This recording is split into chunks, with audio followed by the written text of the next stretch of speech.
Do you guys miss chips? I do. We're gonna show you 10 of our favorite options for keto chips. Starting with the least favorite, of course, so you have to wait till the end of the video to get to the best. Some of them are gonna be homemade, some of them are store-bought, but you're gonna wanna try them all. Number 10, flaxseed crackers. So if you go to ketoconnect.net, our food blog, we have a really great flaxseed cracker recipe. It uses whole flax seeds as well as some meal to make really delicious, crunchy crackers. And I say really delicious and really great, but it is number 10 for a reason. They're very flax tasting, and there's so many other options. So if you are a fan of flaxseed crackers, check out our food blog and try out that recipe and let us know what you think. Number 9 is going to be homemade tortilla chips using these low-carb tortillas. So these are available basically in all stores nowadays. I like to stay away from, like, these have wheat and stuff in them. I just like to stay away.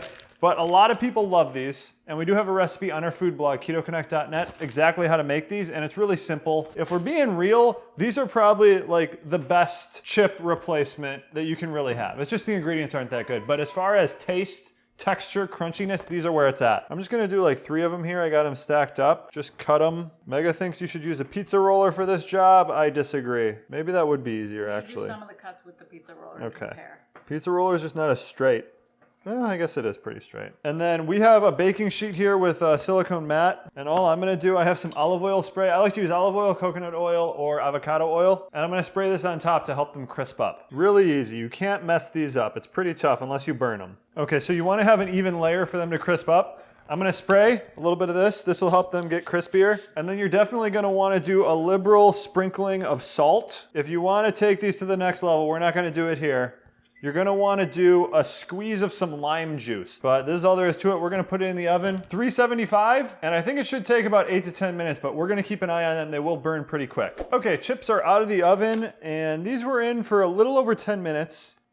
Super crispy. So it's really as easy as that. When you're at the grocery store, they usually have like a little shelf that has all the low carb options. Another one, if you're not looking for tortillas, they have something that's called lavash bread a lot of the time. That is pretty low carb too, and you can cut it up just like this, make chips out of it. This is a good option, especially if you're having people over your house and like a bowl of pork rinds is like a weird thing to them. This is more approachable.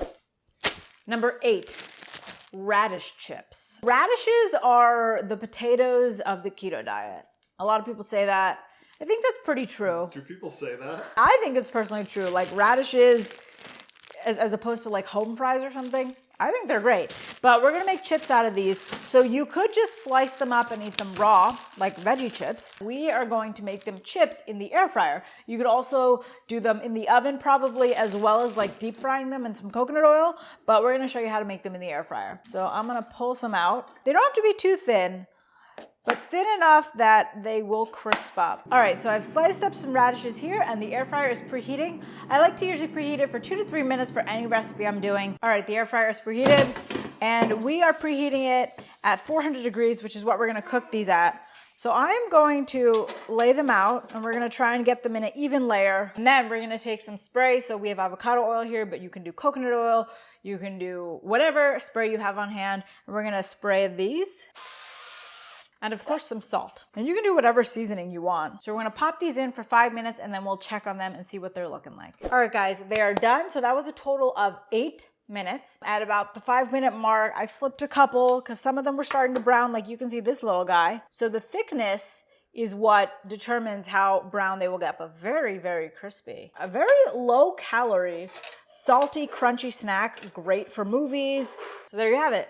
Number 8, radish chips. Number 7 is gonna be homemade cheese crisp. We have a recipe on YouTube and our food blog, ketoconnect.net, showing you how to make this. It's really simple. You basically just put a pile of cheese on a silicone mat and bake it in the oven. Really simple. They're great for dipping in salsa, guacamole, things like that. So we will make those occasionally. I like to put a jalapeno in the middle of them. Makes it look more interesting. So that's gonna be number 7. Number 6. Random, new, weird chips that don't fit into any of the other categories. And a perfect example is these Quavos.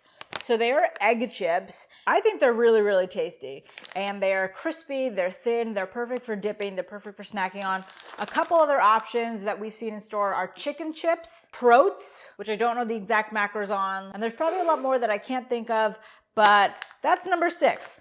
I think they're a great option. These ones are really tasty if you haven't tried them. I recommend them. Number 5 is store-bought cheese crisps. These are really good because they're super crunchy. I don't know how they get them this crunchy. You can find these at all stores. There's a couple different brands. Cello Wisps, Parm Crisp. Those are the 2 most prominent ones you'll find at most stores. You can even find these ones. These are F-Bomb.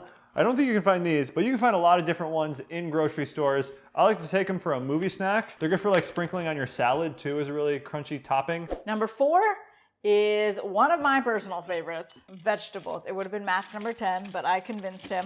So just the vegetables, you can't go wrong. So we got some celery, we got some carrot sticks. You could slice up some squash or zucchini or cucumbers, which I love to do for dipping into egg salad.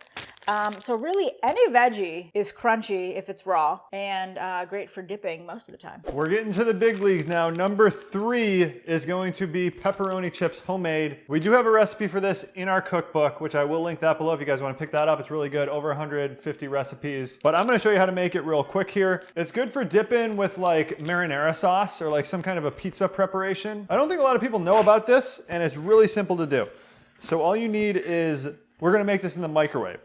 So all you need is a paper towel that you're gonna set the pepperonis on. So this is gonna drain some of the oil, which will help it get crispy. And what I actually like to buy instead of these, the small pepperonis, you can get some bigger ones. Those are better for dipping usually. And actually, this goes really good with a pesto sauce. That's what it goes best with. So just lay them out nice and even. I'm not sure how long these take in the microwave. Probably like 2 to 3 minutes. I'm gonna check on them about every minute though. Okay, those took 2 minutes, and you can see a lot of the oil in the paper towel, and to get them crispy, you wanna take them away from the oil. That's key.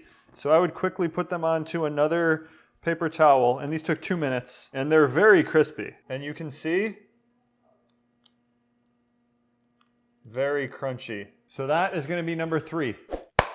Number 2, guys, big deal in the house. One of our all-time favorite snacks, probably the all-time favorite snack we buy over and over, Quest chips.